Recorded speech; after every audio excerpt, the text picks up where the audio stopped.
On the ridge of bluffs, Venus's Heights. The ridge of bluffs are pretty much in a straight line, and you see that they're cut. They're subcut by these various what had been streams, which all flowed into the Hudson River. Now the Hudson River, where's that, you might be wondering? I can't see it. No, you can't, hardly. But you see those houses over there at the far side of that open sod field, and there's trees right behind them. There's like a wall of trees at the far end of that sod field. The Hudson River's right behind that wall of trees. You can see a little glimpse of it down there. And it looks like it's a what you can't see, unfortunately, because the trees are in the way, the river makes a very decisive bend. If you have the brochure with you, you can see it in the brochure, it's right in there. It makes a very decisive bend. You see the top of the silo right there, for example. The river is literally very close to behind that silo, because the river, although it's a distance there, it comes very close to the bluffs of Venus Heights down there. Now, because the river and the bluffs almost converge, they came very close, the river road, also known as the road to Albany, if you're going south, is squeezed right between them. Now, General Burgoyne, with his army of about 8,500 officers, men, and followers, is marching down the river road. The river road at the time was very much, right alongside the river. Right alongside the river, not Route 4. Route 4 today is at the base of the bluffs. Route 4, of course, didn't exist. But the river road was right along the river, and then you see that grove of trees down there in the sod farm. It kind of juts out a little bit. Then there is, you might be able to see it, there's a diagonal cut across the sod farm, and the diagonal cut goes from that grove of trees to the farming complex. That is the original roadbed. And the original roadbed then went through what is now the farming complex and then hooked up with what is now Route 4. And so at this one place over here, the river road, the road to Albany, was squeezed between the bluffs and the river. You can imagine a bottle, right? You got the bottom of the bottle, big bottle. One side is the bluffs, the other side's the river, and the road is in the middle, and then it slims to the neck. And then the neck of the bottle comes really close. And again, the natural defile that is created has the road right in the middle there. Now the Americans realize, oh wow, hey, if the British are marching down the road and they're floating many of their supplies on the river itself in bateau, and because of that they have to stay together, the troops in the valley marching in the valley and the supplies in the river, meaning they can't really separate them. They got to stay together for mutual protection and support.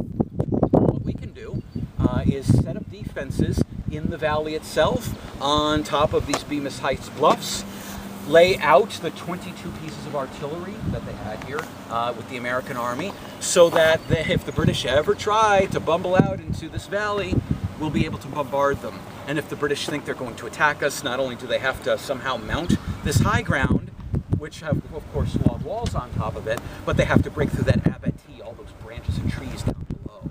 And the Americans also, every single one of these creeks and streams had a bridge, where the road to Albany went over it. They had a bridge, but the Americans destroyed every one of those bridges.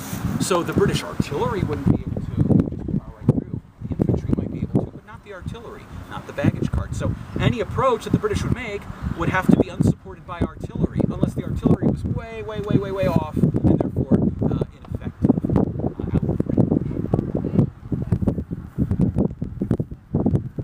You're looking.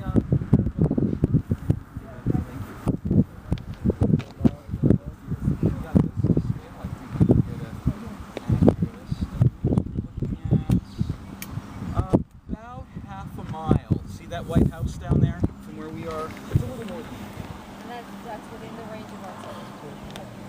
Yes, because the Americans had a slew of heavy 4-pounders, French-made, delivered to Portsmouth, New Hampshire in April 1777, before the French alliance, but the French were secretly supplying us under the table. And these heavy 4-pounders shoot solid iron balls, and they can pack the cannon with a substantial amount of gunpowder, and from this height, they can easily shoot that with the ricochet effect. Oh yeah, no problem. Yep. And they also had a couple of 6s and a 9 too, so they had enough artillery to do it. Bennington is in that direction. Yeah, it's actually to the southeast of us.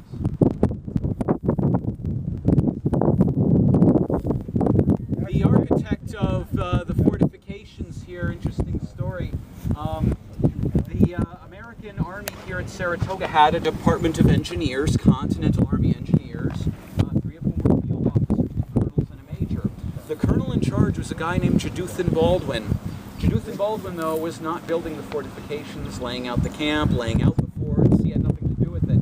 He left us a journal, so we know exactly what he was doing, and he wasn't doing any of that work. He was actually building a bridge across the Hudson River, to tell you the truth. But instead, the brains behind this fortification complex was a man named Ticonderoga, who, of course, later, yes, indeed, he's from Poland, and later goes back to Poland and more or less leads the country of Poland against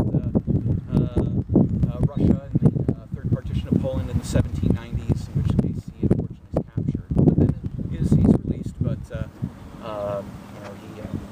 he becomes rather famous, we'd say.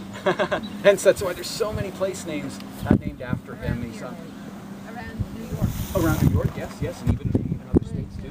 Yeah. Indiana too. I guess Indiana. I had just learned today, right? Mississippi. There's even a mountain in Australia that bears his name. He's on Polish money. He's that famous, Tadeusz Kościuszko. Where was the bridge that the other gentleman was working on? You said the other gentleman? Yes. He was building what's called the floating bridge, which is basically, imagine a bunch of rafts or logs with a bridge on top. And that bridge was located about, not quite half a mile south of us. Yeah. Near where Route 4 and 32 come together. At being sites.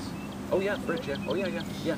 Oh yeah. And in fact, when American militia forces are joining this army after the Battle of Freeman's Farm, to the tune of about 4,000, 4,500 New England and New York militia, a substantial number of them are going to cross over that bridge to get here. Yeah. Okay, well, back on the bus.